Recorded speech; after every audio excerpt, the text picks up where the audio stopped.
दिशा सालियान मृत्यू प्रकरणावरून सुरू झालेल्या आरोप प्रत्यारोपांमध्ये आता अंजली दमानिया यांनी सुद्धा आता उडी घेतल्याचं पाहायला मिळत आहे।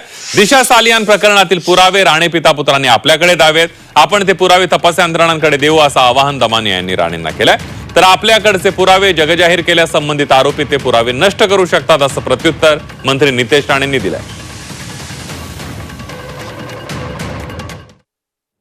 पोलिसांपर्यंत नेऊन देणं, ते नुसतंच बोलत राहतात, काहीच करताना दिसत नाहीयेत।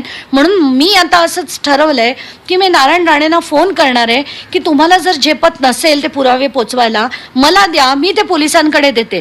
कारण प्रत्येक प्रकरणाचं राजकारण होताना दिसतंय। आदित्य ठाकरे खरंच जबाबदार आहे का नाहीये, आणि असेल तर त्याला सामान्य माणसासारखी शिक्षा झाली पाहिजे, आणि नसेल तर खोटे पुरावे आहेत, खोटी सगळी जी विधानं करून जर नारायण राणे आणि त्यांच्या पुत्रांनी जर हे सगळं कट केला असेल तर त्यांना त्याची शिक्षा झाली पाहिजे। त्याच्याकडे जे काही पुरावे आहेत ते आम्ही तपास यंत्रणेकडे देणार आणि त्या अनुसार आम्ही तपास यंत्रणेच्या संपर्कात आहोत। आता तपास यंत्रणेकडे आम्ही काय पुरावे देते त्यांना माहिती आहे।